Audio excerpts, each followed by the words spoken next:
Thank you all for being here. We're excited to share some thoughts and perspectives. I'm glad that Kyle highlighted the title. Let's just go deeper into this idea a little bit of like building the airplane. Let's just agree that there is a spirit or an intuition that the things that the things that Unizin is working on, like for example, the UDP, should eventually get us to a place where people are enabled to do really advanced research on student learning and student success.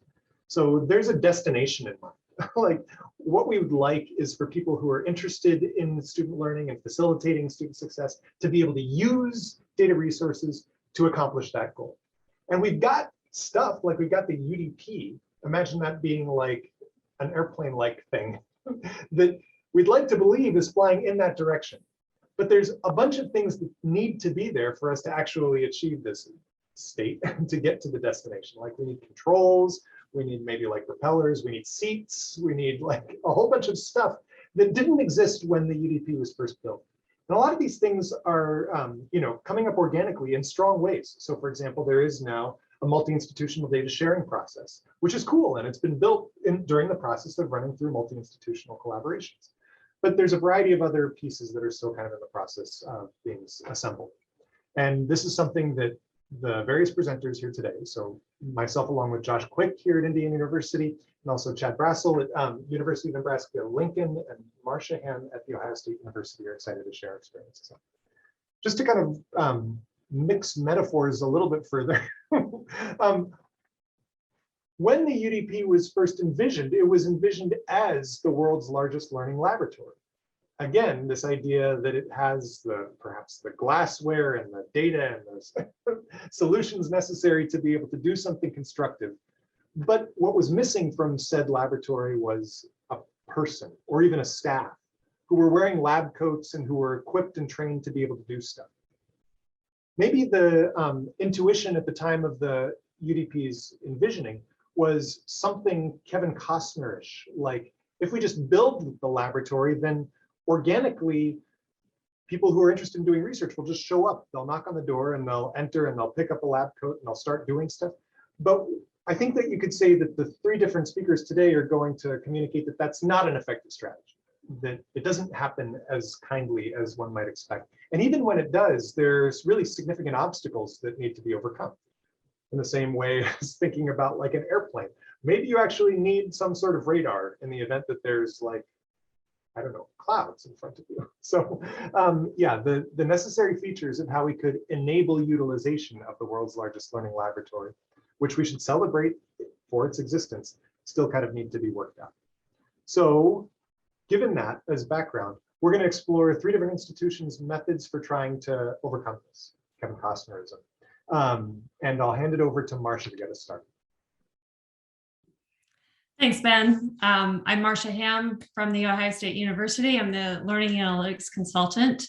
The idea was that I started with the distance ed team, but learning analytics spans more than just distance education. So I find that I branch off into just almost all areas of teaching and learning. So with that, we'll go ahead and go to the next slide.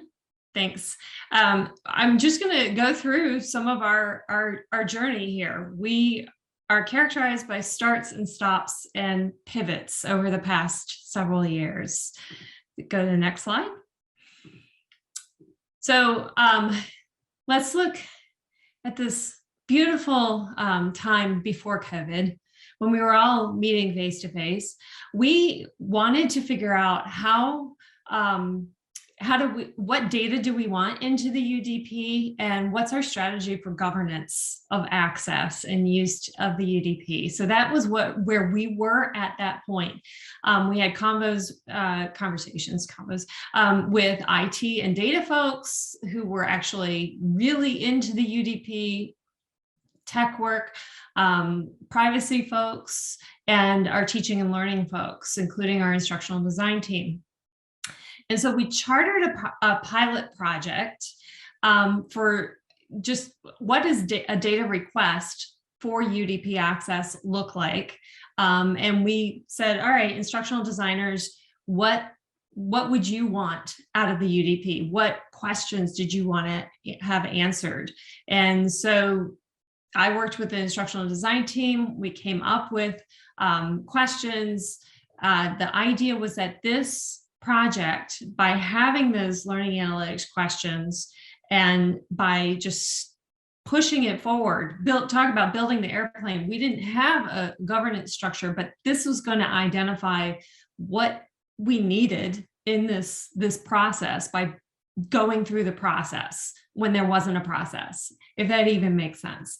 So yeah, it's like building the airplane, building the boat while sailing it, whatever you want to say, that's what it was. So the idea is that not only were we going to figure out this process as we were pushing this through, but it was also going to be very useful once we got this information, hopefully for the instructional design team. So we focused on compliance activity in online courses, when, where, and how students were engaging in the courses, what design elements fostered greater student engagement than others. We got into a lot of philosophical questions in there. A tertiary outcome was that we would create a guidebook for faculty and staff researchers on how to navigate accessing UDP data and leveraging the data for their work. So this would be a guidebook on how to go through this governance process that we were figuring out. This was backlogged, though, because faculty and staff couldn't access the UDP while working from home. Why did they work from home? If you could move to the next slide. So, COVID. We're all from home. And what I learned from our tech people is that UDP is not accessible from home due to security reasons. So we had to pivot priorities. So no more guidebook, that was put off to the back burner. And eventually, because the data we would end up having to use was from the UDW, the warehouse, which is the earlier version, the results we would get from that weren't actually going to be insightful for the results that we would get from the UDP. Long story in there, but I'm sure you can extrapolate there. So another huge thing was that we didn't have people to actually support this work anymore. Obviously, we went through a huge pivot where priorities were to support students, faculty, and staff in their work in going online, fully online. Everybody was taken off of their projects, and now we were in support roles that we had never thought of, being in before.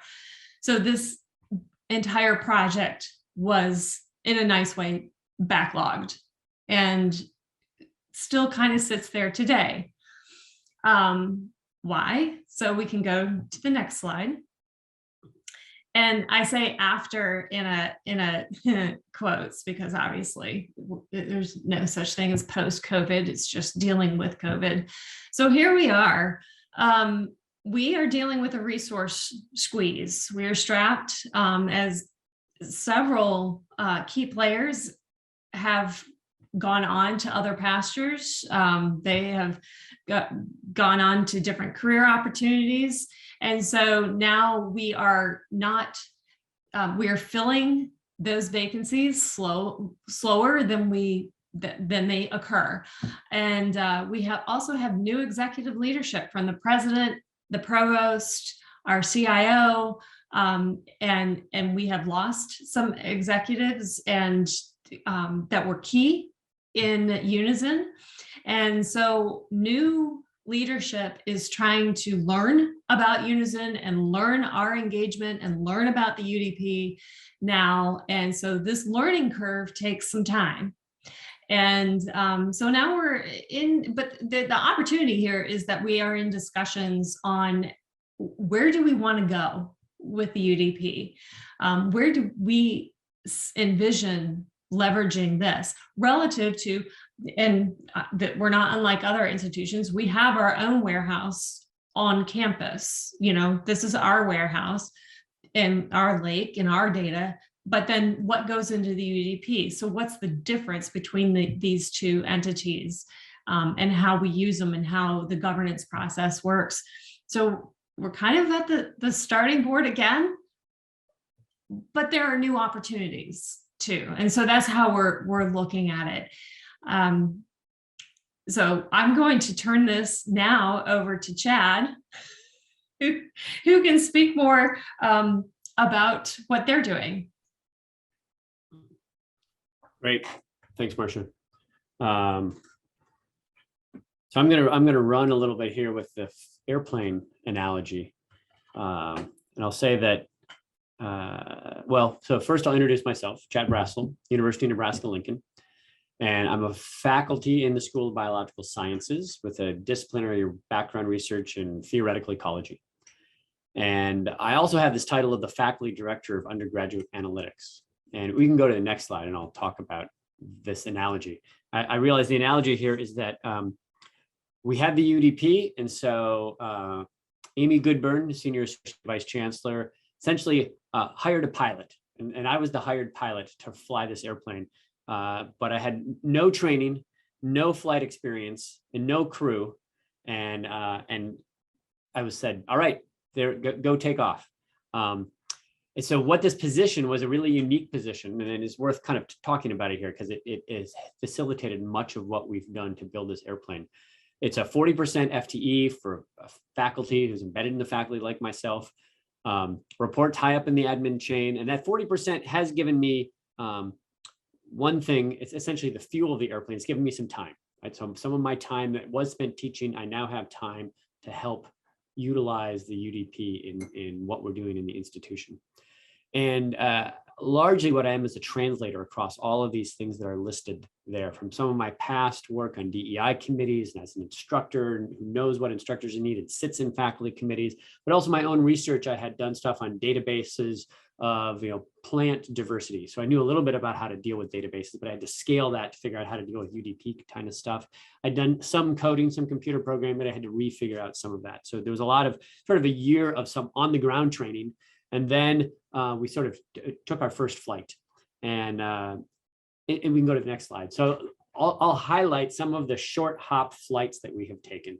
And I'll acknowledge on the theme of research, we're going to get down to research as I would define it narrowly, but we'll start with some research very broadly, which I would kind of reframe as largely data that we have used to self-reflect on how are we doing as an institution, kind of more maybe traditional IR kind of self-reflection moments.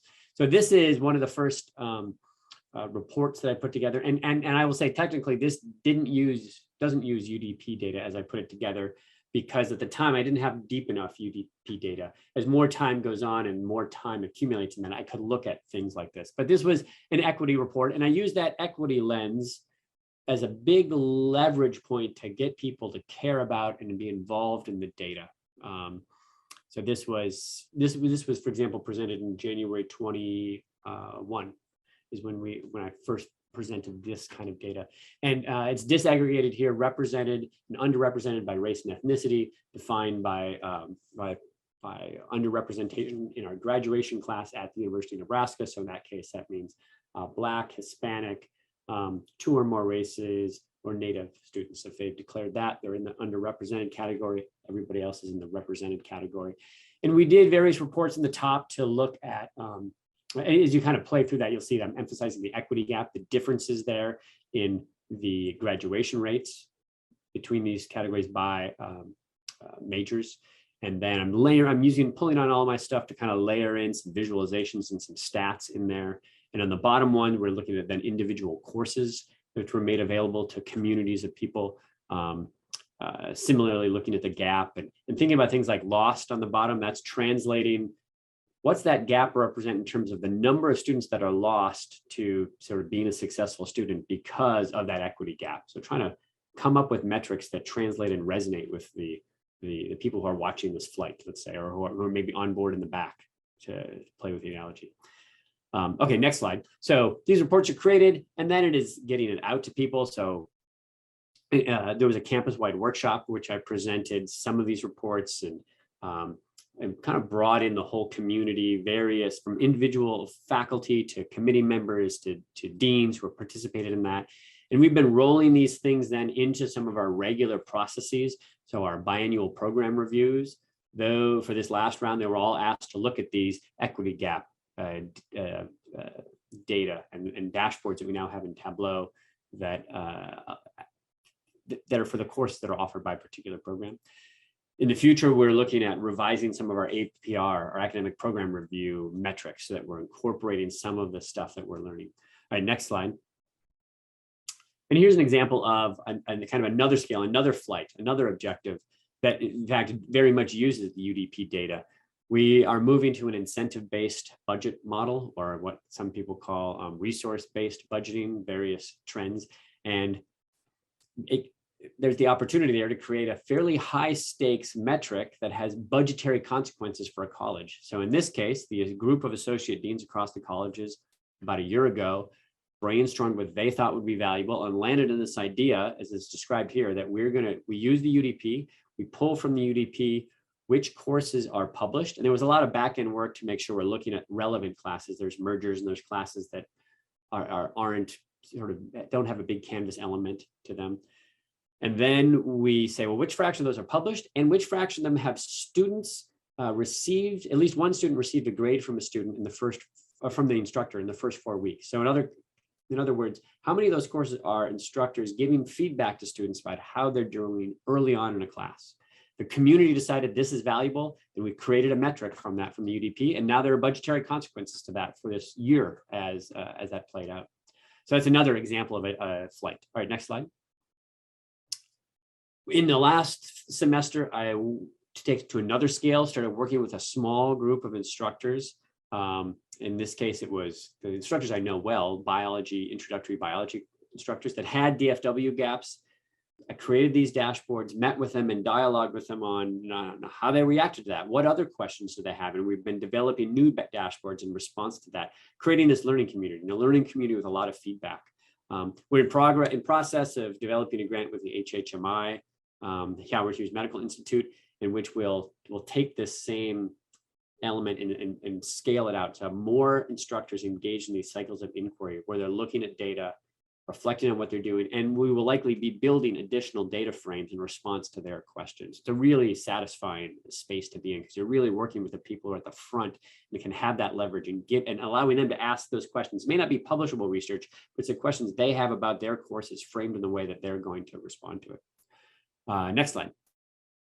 And this is an example of one of those. This one is very rough. It still needs some polishing, but this is an example of something that we're serving right now to a small number of faculty, and we'd like to expand that so that anybody could go in. So this is for me. On that bottom, you'll see Chad Brassil, and that will list my, in this case, it's that same equity gap. So I've got a 13.5 equity gap in my course grade, I believe it is. And that's, I think is also, race ethnicity is the differentiation on here.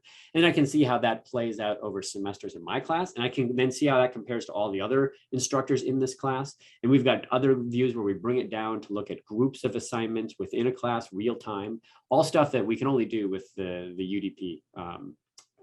Okay, next slide.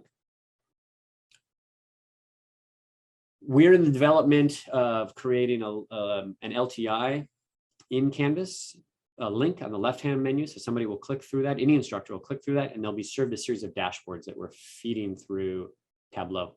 And one of those dashboards that we're on track to display this fall is this dashboard for your particular class. So when you click through in Canvas, that upper right-hand where it says course, you won't see that. It will automatically know what course you're in because you're the instructor for that class, and you click through, and you'll be able to see the diversity of the students in your class. Right now, prioritized by the top 3 diversity metrics that we are thinking about at the University of Nebraska that we're prioritizing. Then there's a little drop down on the bottom that is off the screen where you can choose additional metrics. What are the majors of the students in your class? What are the incoming GPAs of the students in your class? So that you start to see your class as a rich group of students instead of maybe just a dominant student group. And then we'll try to build programming around that. All of this nicely comes out of the UDP. We're directly pulling this from the UDP because it has linked up all that diversity information with the courses, and then there'll be follow-ons where we're following through on the the, say, disaggregated engagement and performance of these students, say, disaggregated by different diversity metrics. Okay, next slide. Right, so that's like research broadly and self-reflective and institutional improvement research. We have advertised that research with the aim to publish research on learning that will go out to the broader community. We have a group of faculty that we call discipline-based education researchers, the people who are doing education research embedded in the STEM departments in biology and chemistry. They have a seminar series. We did a panel discussion. Kyle actually participated in that panel discussion nicely, and went somebody from our IT department and described, here's what the UDP is, with the hopes that we would get a bunch of instructors. It wasn't wildly successful. I'll talk about one thing that directly came out of that. But one of the things I got out of that was some hesitance from some of the instructors, some of the faculty who might be doing some of this research and could benefit, some hesitancy in setting up their graduate students on doing work that was tied to something that they didn't know what its longevity would be, if they would have access as they leave the institution, go to other institutions. More hesitancy than I imagined. So that's something we need to continue to think about. I will say, though, that actually just this was about a year ago, and just yesterday, I had another faculty from statistics that bubbled up through a series of email chains that is interested in engaging in the UDP for some large-scale research. So I think this planted some seeds that'll take time to grow. It takes time for the corn to grow. And next slide. Oh, and this is something that came out of that advertising. So we advertised it to the Deber faculty. We advertised it to all the faculty of the College of Education. And Justin Olmanson was teaching a grad class on, the title is Technology Supported Assessment and Learning Analytics. And so we did that for the first time in the UDP, is my understanding. Kyle helped us create a little snapshot of our UDP. We worked with administration and decided at what resolution. So we eliminated all the small enrollment classes and then went through the standard de-identification process that Kyle has set up when they do workshops. And so it was our University of Nebraska information, and it was available for these graduate students in this class to play with, to start working through. It turns out in the first iteration, it was a little more complex than maybe they were ready to. We probably need to build some examples so that they can see how all the tables come together and make it a little more user-friendly. But I think there's a really interesting potential here to serve this to graduate students as a learning moment, and then which will come out and lead to future research, because we'll be growing them up to use this resource for their research. I might have another slide. What's my next slide? Oh, and this was the summary. Yep, just as a recap, that this position has been really unique.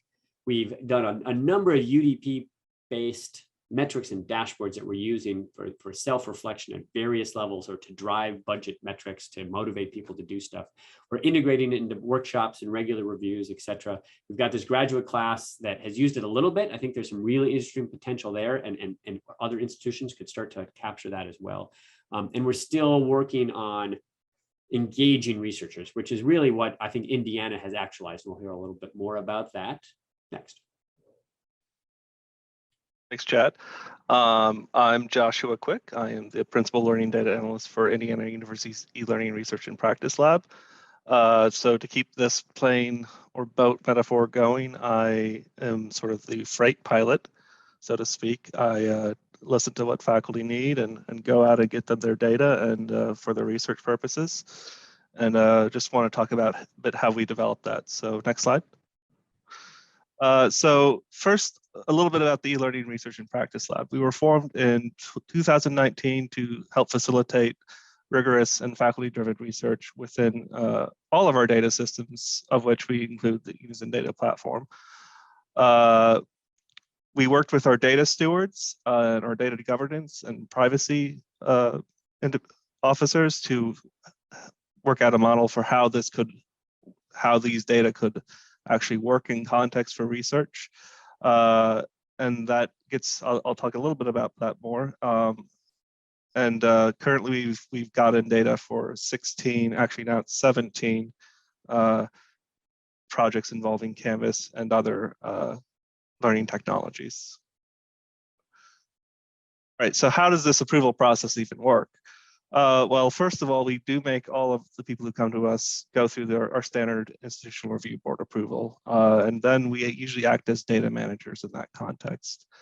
What will happen then kind of depends on the type of data that the instructor requests. So, or the researcher requests.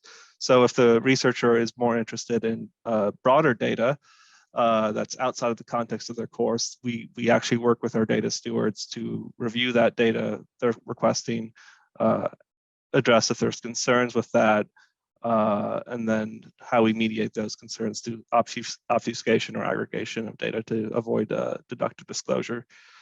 If it's their own course, then it's much easier to get access to. They already have access to it at some extent. There just might be features of it that are sort of obscured by Canvas or related systems. So then we just sort of, that has a default approval. Why we do this is because we believe that this process actually helps us and others understand sort of the breadth of questions that arise in this and how we can actually form better policy and practices with using these data, both for ethical and methodological issues. Next slide. I'll talk a little bit about some requests. They've been kind of across the gamut because different researchers are interested in different things. Big shocker there. But I'll just run through some examples here. So our first request was actually a computer science faculty who was interested in understanding differences within devices used to access Canvas. There's a long-standing question of whether different students of different backgrounds have the actual requisite tools they need to actually manage in their Canvas courses. So what we did with him, worked with him, was to use the Unizin event store and the UDP to build out demographic information on which students were accessing what, when they were accessing it. And we also obfuscated that for him across, let's see, this was from 2015 to 2019, and it was about 1.5 terabytes of data. So that was our biggest request by far in terms of just size. We've also worked with a single faculty who was interested in understanding how her students' interactions with specific Canvas module resources in her course were related to their outcomes and the sort of experience they had in engaging with those materials. So that was more just using log generation resources to find times and frames from that. And currently, this is stuff we're still working on, is a joint collaboration between ourselves, Indiana University, and the University of Florida on the effect of peer-reviewed assignments. So that is a massive data set that includes de-identified data from both the University of Florida and Indiana University, where we are looking to see whether students' participation in a peer review assignment had some kind of effect or impact on the later outcomes in the course. So what have we learned from these varied requests? Well, one thing we've learned is that from a research perspective, a single data source is likely to not be sufficient. And there's a couple reasons for this. Obviously, different faculty have different research questions. They have measurements that might be entailed by those questions that are not considered by default institutional analyst or institutional report strategies. So this kind of requires a need to be dynamic and flexible and to really understand the needs of the individual research questions. There are issues that we are still dealing with, and by no means will probably have a fixed solution. These will be dynamic in how we mediate consent and permissions. For example, how do you ask students to consent to their data to be used, like when they have potentially left the institution? You really cannot do that in an effective way. So finding ways that both respect that privacy of the student and also allow that research to continue are going to be sort of central in that task. And lastly, one of the things that we've sought to do is just, while we recognize the importance of IT units and sort of managing and leveraging all these infrastructure capacities, we need to move more towards the outreach component, which doesn't center just so much the IT perspective, but also the researcher's perspective, the problems that they're trying to address, and how they're going to do that. So and again, that's a navigation and ongoing issue that we're addressing now. And I think we're just in time to ask everyone a question. So Kyle, if you could put that poll in chat. And but essentially what we want to ask you here is, based upon what you've sort of heard today, where would you characterize your own institution's sort of journey in the airplane? So that's a Google poll. And then we'll have Let me time know for if anyone gets permission errors. You more shouldn't have to questions. log in or anything.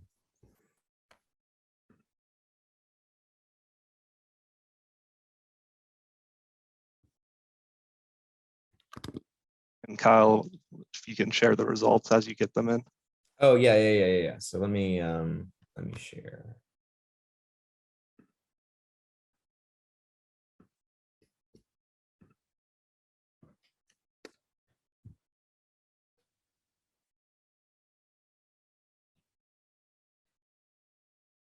Oh, that's cool. Google Forms actually will stream in responses. That's kind of cool. Learn something new every day.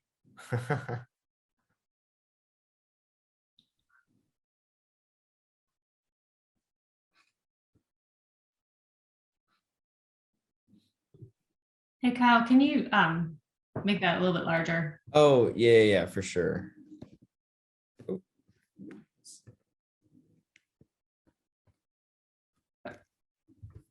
Is that coming through a little bit clearer? There you go. There you go. All right, let's give this a few more minutes, or like another minute or so, if hoping to get more than 6, but recognize this might not be applicable for everyone. We're going to have 11 minutes for discussion too. So if you want to paste questions into chat, then we'll welcome them. I've got some seed questions here. We've developed some seed questions that presumably we already know the answers to. This airplane, that part of the airplane was pre-constructed. But yeah, we welcome your more spontaneous questions.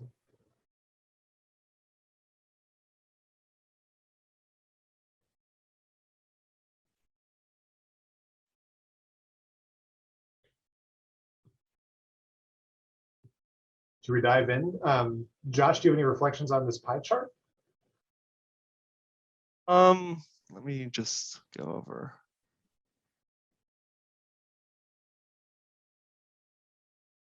Yeah, it's like, I guess, kind of how I anticipated. I'm a little surprised to know that the majority, or at least 2/3 of respondents indicated that they have some infrastructure in place and are working to develop trial cases. And I'm kind of interested to know what those might be, but that's for a later conversation. I'll open it up to the rest of the presenters if they have thoughts. We have a question. I'll just recite Heather's question from Florida. Chad, this one's for you. What sort of ethical process did you undertake with faculty before starting with the left-hand menu race visualization? Yeah, this is a fascinating question because I think we're at Nebraska taking a slightly different tact than I hear about other institutions. Right? I feel like the Ohio State and maybe Penn State very much starts with a clear kind of big conversation where all the things are laid out and it's kind of thought through in this very formal way. And we're developing that at Nebraska. We have a form that we've kind of gone through, and we have our formal data stewards, but it's much more organic where we sort of we'll try something, we'll prototype it, we'll circulate around a few people, kind of modify it and get some adjustments on that, circle it through things like an associate deans, kind of circle it among some players, sometimes circle it out to the faculty senate and get some feedback on them, and sort of proceed. So we have not really developed the formal process, and part of that I would say has been partly, I hesitate to say strategic, And I felt like if we just went with some of this stuff, given the climate we had on campus among, I will characterize it, say, a few vocal faculty, if I had said, well, we want to do this, they would have been, oh, no, you can't do that. That's a horrible idea. That has all these implications and bad stuff. If it's, instead, I can start us to focus on, yeah, but if we do this, look at the benefits to the student, look at the benefits on self-reflection. So I feel like I want to get something rolling and prototyping so we can talk about it.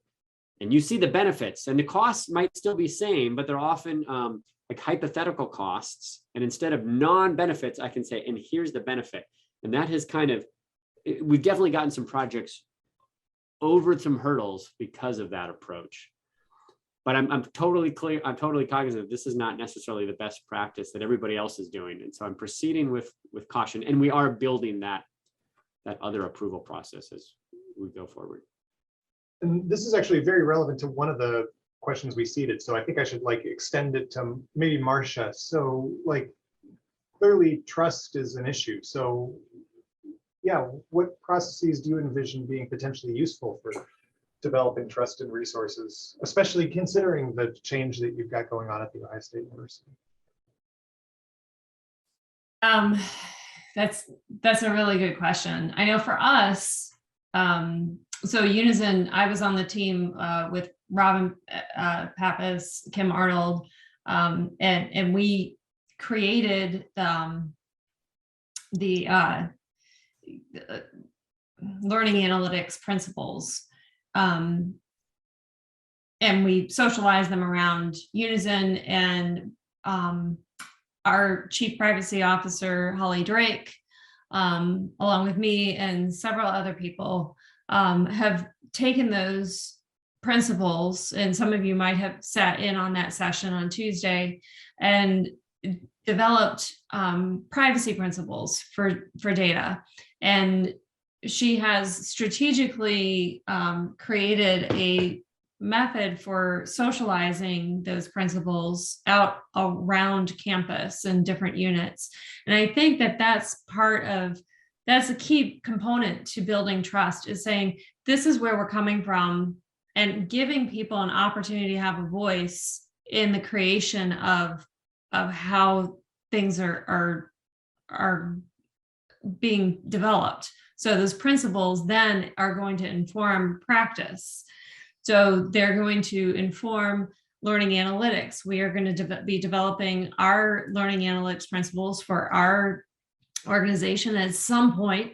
Like I said, we're going through a huge transition, whole massive reorganization of our unit. So when we get to that point, having those conversations around campus with stakeholders, inviting their voices to be heard at the table, is going to create that buy-in, and is going to build that trust, that they don't feel like they're being told what to do or just handed stuff, that they know that their concerns are being addressed. And as far as like the quality of data, that's one of the concerns that they have, is like, is this data really quality? Has it been vetted for bias? This kind of stuff. So having that as part of the socialization, explaining how are you actually doing this? So as we create our structure for handling data for that governance piece, that piece needs to be built in. How are we vetting that data, the data that goes into the UDP? How do we know it is quality? How do we know that it's actually going to be answering the questions that need to be answered? So that's where I would come at it from, is like, bring your stakeholders as much as you can into your processes, so they feel like they really are stakeholders. I wanted to tag one follow-on. I reread the question and realized it was specifically about that race diversity slide. And it's like a really hot topic like that. What really helps is that faculty, we built our strategic plan across the community, elevating kind of race and ethnicity gaps in our education is high on our priority list as a community. Our top administration, our second tier of administration, all really supports that. And so, and this unique position of me being a faculty maybe gives me a little more weight to throw around and comfort to go into those controversial issues. So I don't realize I hadn't addressed the race issue part of that answer. I mean, so one of the interesting themes and the things that both Chad and Marcia just said is that this involves socialization, it involves participation. But I'll direct the next question to you, Josh. It's the fourth bullet in case you're curious, but I'm interested in your thoughts. And Chad, I know you have thoughts about this one as well. So when you bring people in, one of the things is that you quickly discover that dealing with the UDP involves a set of data management skills, like being able to maybe run SQL queries or understand what a table should look like, that are frequently outside the scope of a lot of the people who could potentially be active participants in developing process, developing policy. And it seems like an uphill battle to get these people to just simply figure it out and understand it and know what these measures represent. So I'm curious what your thoughts are on enabling participation, whether it's from researchers or stakeholders or even students, using these systems and understanding these metrics. Why don't you go first? Me or Chad? You first, Josh. Okay. Yeah, so this gets back at what I think Chad just said about this notion of socialization. Commonly, we think of that as just sort of showcasing the data, but to my perspective, that's also a form of understanding the individual stakeholder or whomever we're referring to's needs. So if it's a student's needs with these data, or if it's a researcher's needs with these data, or if it's administrators' needs with these data, they all bring to that particular context that makes sense and how you actually get to that measure. So then we can begin to talk about, okay, what measures have meaning for that context? And then we can talk about a different layer of data that may inform that measure, or at least approach it, as all measures do, of what we're really interested in. So it's a form of building that understanding and then sharing that problem, which also I think gets back to this notion of trust, that like, well, I care about answering this problem for you because it seems like a relevant problem to you.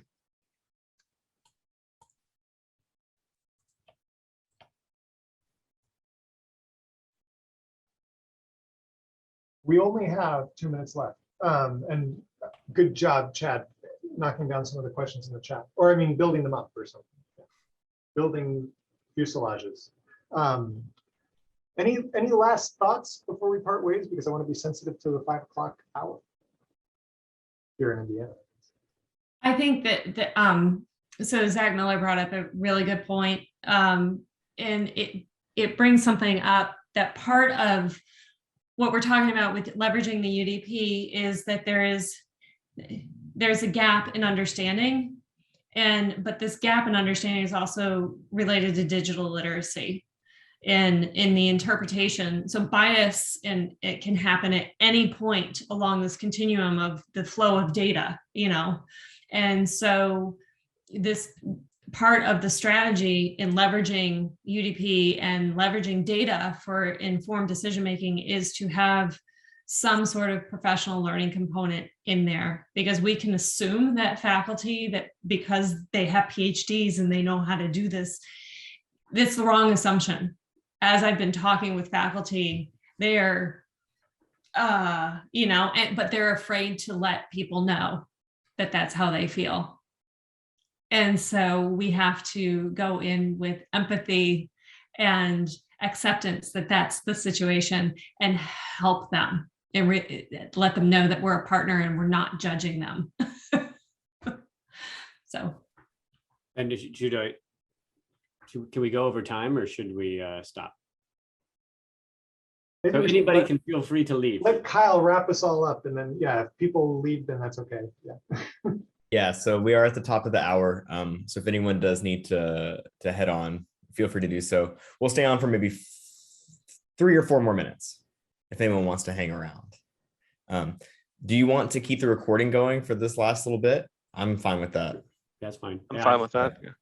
Yeah. I just have, we're thinking about bringing this people along and getting faculty to sort of trust. I've come to the realization, the value of having kind of my face and the personal relationship that I'm developing with faculty, because then they will come to me with those questions that, I'm developing a trust that I will process the data in a way that's useful for you. And part of that becomes being responsive. So just today, somebody circled back this idea that some of our F students who at the end of the semester we say did not attend, that is sort of clouding their ability to think about their DFW rates.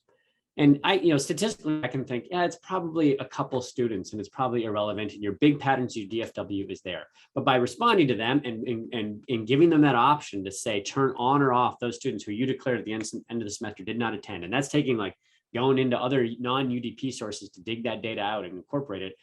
My hope is that it builds their trust that their concerns are being thought of, even if they're not thinking about the things in the same statistical way as I'm thinking about it. They're thinking about the individual stories of students. And that's what I want them to do. I want them to turn this data into compassion for individual students to change their inclusive pedagogy. That's all I had.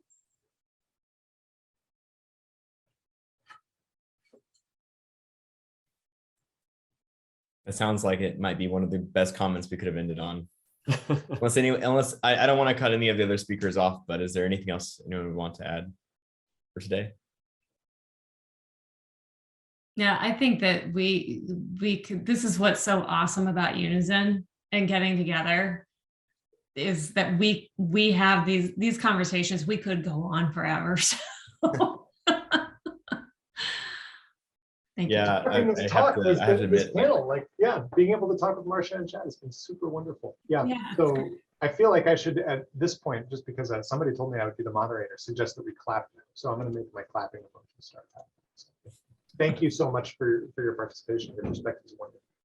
yes, this is going to jump a lot of our teaching and learning group discussions to come, our monthly meetings. There's a lot of stuff we could cover as using this presentation as a springboard. So thank you all for your time putting this together and sharing your insights across these 3 institutions. And thanks to everyone for sticking through to the end of the Unizin Summit. It's great to see you all. We'll be following recordings and kind of post-event communications. I'm not in charge of those, but I know they will be happening.